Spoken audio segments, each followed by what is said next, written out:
Shalom keluarga damai yang terkasih di dalam Tuhan. Puji Tuhan, kita berjumpa kembali di dalam Renungan Samas Sabtu 3 September 2022. Bagaimana kabarnya? Puji Tuhan, saya percaya hidup kita ada di dalam kasih setia Tuhan. Mari kita menyiapkan hati masuk di dalam doa. Bapa Surgawi, kami mengucap syukur untuk kesempatan yang Tuhan anugerahkan di tengah berbagai macam dinamika hidup yang kami alami. Kami bersyukur karena kasih setiamu yang menopang hidup kami. Sebentar kami akan merenungkan firman-Mu, kiranya Roh Kudus menolong setiap kami. Dalam nama Tuhan Yesus kami berdoa. Amin. Keluarga damai, tema yang akan kita renungkan, pemurnian iman. Firman Tuhan terambil di dalam Matius pasal 10 ayat 34 sampai 42. Namun sebagai dasar perenungan kita, saya akan membacakan di dalam ayat 37 sampai 39. Demikian firman Tuhan. Barang siapa mengasihi bapa atau ibunya lebih daripadaku, ia tidak layak bagiku. Dan barang siapa mengasihi anaknya laki-laki atau perempuan lebih daripadaku, ia tidak layak bagiku. Barang siapa tidak memikul salibnya dan mengikut aku, ia tidak layak bagiku. Barang siapa mempertahankan nyawanya, ia akan kehilangan nyawanya. Dan barang siapa kehilangan nyawanya karena aku, ia akan memperolehnya. Demikian firman Tuhan. Keluarga damai, tema yang kita renungkan dari ayat ini, pemurnian iman. Ada seorang pada zaman penjajahan bernama Owe Sitiong. Dia dari keluarga yang terpandang pada saat itu. Dan orang tuanya memiliki rumah ibadat yang sangat dihormati, disegani, dan itu merupakan warisan leluhur. Jadi, seorang pemuda yang bernama Owe Sitiong ini adalah pewaris daripada leluhurnya.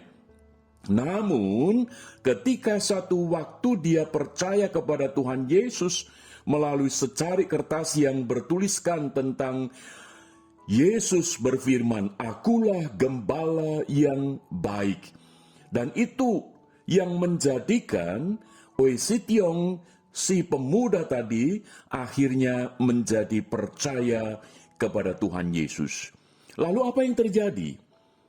Owe Sitiong dipisahkan dari keluarganya. Mengapa?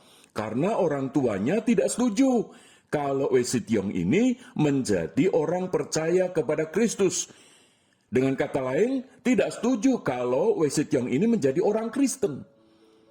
Sehingga dipisahkan dari keluarga. Dan dia tidak menjadi pewaris leluhur. Dengan kata lain, Owe Sitiong kehilangan keluarganya, kehilangan warisannya. Tetapi bagaimana sikap Owe Sitiong?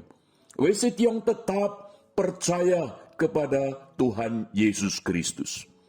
Dan inilah yang dimaksud dari firman Tuhan, barang siapa tidak memikul salibnya dan mengikut aku, ia tidak layak bagiku. Memang tidak mudah ketika seorang pemuda Owe Sitiong ini harus dipisahkan dari keluarganya. Memang tidak mudah untuk dia tidak lagi sebagai pewaris leluhur. Karena itu cukup bernilai untuk menjamin masa depannya. Tetapi Owe Sitiong tidak mempedulikan semua itu. Mengapa bisa demikian? Karena dia percaya kepada Yesus Kristus. Walaupun mengalami kondisi yang sangat berat, dia percaya bahwa ini merupakan salib Kristus yang harus dipikul, dijalani. Dan rupa-rupanya kondisi yang dipisahkan dari keluarga ini, Owe Sitiong mengalami pemurnian iman. Sehingga dari Owe Sitiong ini berdirilah menjadi sebuah cikal bakal GKI Jawa Timur. Keluarga damai, kalau kita merenungkan perjalanan Owe Sitiong ini, bahwa dia harus memikul salib, di mana dia harus dipisahkan dari keluarganya. Tetapi dia percaya bahwa itulah yang berharga. Yesus Kristus lebih berharga daripada semuanya. Maka itu kalau kita melihat di dalam ayat yang ke-37, Tuhan Yesus juga dengan tegas, barang siapa mengasihi bapa atau ibunya lebih daripadaku, ia tidak layak bagiku. Wesi Tiong memang mengasihi akan papanya, akan mamanya, tetapi Wesi Tiong lebih mengasihi Tuhan Yesus.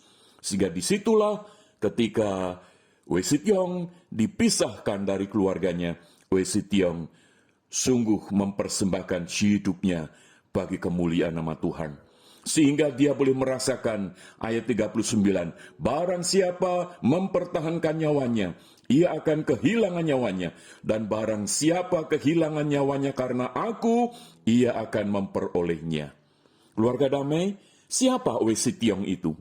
Dia adalah pendeta GKI yang menjadi cikal bakal Gereja Kristen Indonesia Jawa Timur itu berdiri. Keluarga damai, ini menjadi satu bukti bahwa kalau iman kita ini tidak dimurnikan, maka kita ini tidak layak untuk menjadi alat kemuliaan Tuhan.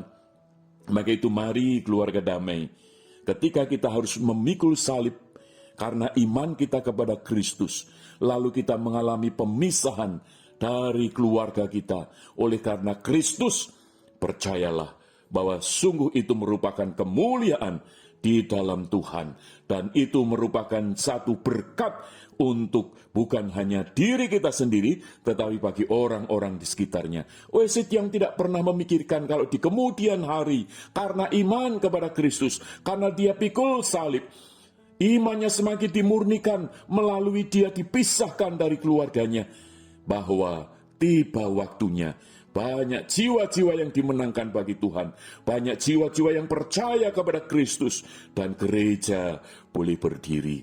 Keluarga damai, artinya kalau kita ini mengalami pemurnian iman, maka iman kita tidak akan sia-sia. Mari kita belajar di dalam hidup kita, supaya kita ini berani untuk memikul salib dengan segala konsekuensi yang ada, untuk kita akhirnya menjadi alat kemuliaan bagi Tuhan Yesus Kristus. Mari kita berdoa.